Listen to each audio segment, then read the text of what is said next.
Bonjour et bienvenue pour ce deuxième épisode de la série de tutoriels sur la dubstep. Aujourd'hui, on va voir le lead robot.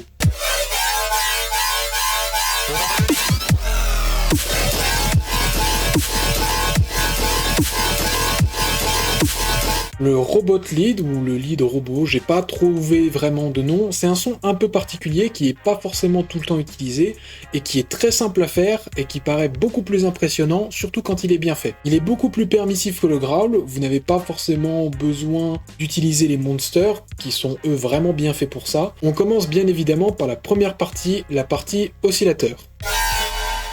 Nous voilà donc sur Serum et on va commencer par descendre l'octave à -2.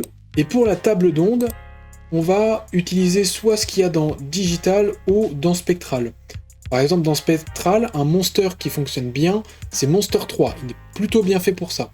Mais ici, pour changer, on va aller dans Digital et je vais prendre Évolution. Alors là, pour l'instant, ça ressemble pas vraiment à ce que je vais vous montrer et ça ressemble pas vraiment à grand chose. Mais on va commencer à moduler quelques petites choses. Tout d'abord, on va moduler, comme sur le growl, la position de la table d'onde et bien évidemment le volume. On met du coup le volume à 0 et la forme d'onde, on fait à peu près ce qu'on avait fait la dernière fois. Donc, on met à peu près, voilà, comme ça, et puis comme ceci. On n'oublie pas le petit trigger, bien évidemment, et on fait glisser le LFO sur les deux. Alors, on pourrait le garder comme ça pourrait être utile, mais je vais le diminuer pour une question d'esthétique.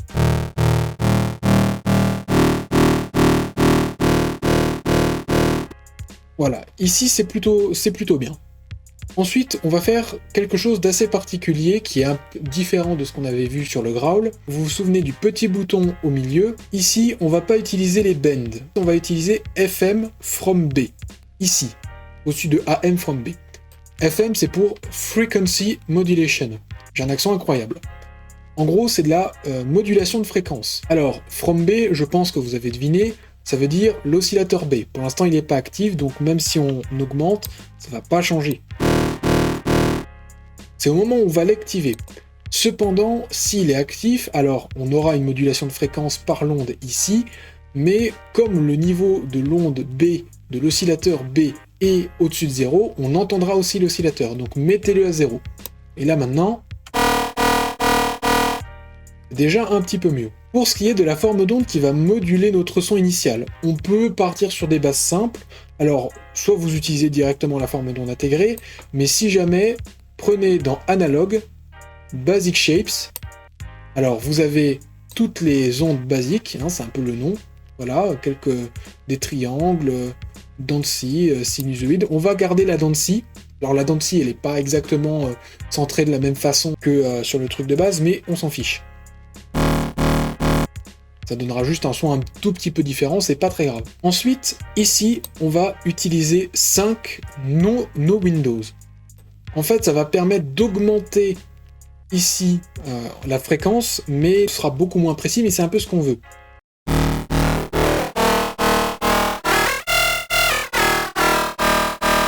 Vous pouvez à peu près le mettre où vous voulez, vous pouvez même le faire varier un tout petit peu si vous en avez envie. Moi, je pense que comme ça, c'est très bien. Et la magie dans tout ça, ça va être le filtre. Le filtre, alors on ne le garde que sur le A, hein, on va pas le B, on s'en fiche, mais c'est le filtre qui va être important. Dans les types, allez dans MISC, c'est autre, et prenez Reverb. Alors, on peut prendre le comb, dans les autres, il y a aussi le comb filter, mais Reverb c'est celui qui est c'est celui que j'utilise par défaut.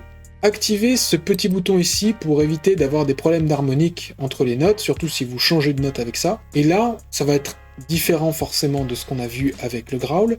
Vous mettez le cutoff à 0 et vous ne le modulez pas. Vous mettez, à la limite, vous augmentez un peu le drive pour que ce soit un peu plus fort. Et là, on a un aspect beaucoup plus robot.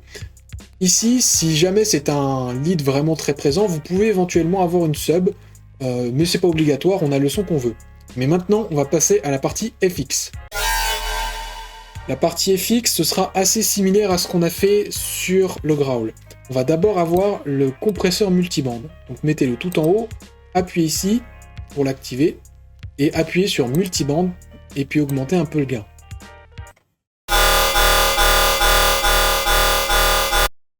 Voilà, on a quelque chose d'assez bien.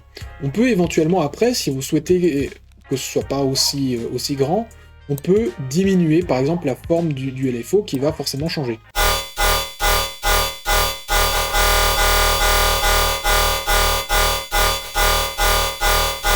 Moi je trouve ça plutôt bien. Ensuite on va avoir besoin du hyperdimension. Ici on va avoir besoin du hyper et du dimension, mais vous allez baisser un peu le hyper, voilà, au 30% c'est très bien, et vous mettez l'unisson à 7 au maximum. Concernant dimension, vous allez aussi le rebaisser à peu près, voilà, à peu près aux alentours de 20%, et vous augmentez le mix. Si c'est un peu bizarre, vous pouvez éventuellement continuer à baisser un peu l'hyperdimension, que ce soit le mix ou la taille, même ici. Voilà, on a un bon truc. Et ensuite, on va utiliser la même technique qu'on avait vue dans le growl, le delay très rapide. Donc activez le delay, activez le link, désactivez le BPM et baissez-le à peu près à une vingtaine de millisecondes. Et ensuite, vous augmentez le mix, vous pouvez même le mettre au maximum si vous le voulez ici. Là par exemple, je vais le mettre assez haut, 70%. Et là, on a un effet beaucoup plus robotique. Évitez d'augmenter le feedback, parce que ça va vraiment donner un son nul à chier, ça va casser les oreilles. Et ben c'est tout. En réalité, c'est vraiment un son qui est très simple à faire. Il va surtout être bien pour soit accompagner avec par exemple de la reverb, donc par exemple on peut ajouter de la reverb. Par exemple, si vous voulez avoir un son qui va ponctuer quelque chose, vous mettez vraiment un LFO très petit, et une grande size sur la reverb. Alors ça peut être la reverb dans Serum, mais dans une reverb standard aussi ça marche. Si vous avez aimé la vidéo, n'hésitez pas à la liker. Si vous ne souhaitez ne rien manquer aux prochaines vidéos sur la chaîne, n'hésitez pas à vous abonner. Chaque semaine, il y a un nouveau tuto. Sur ce, je vous dis à la semaine prochaine.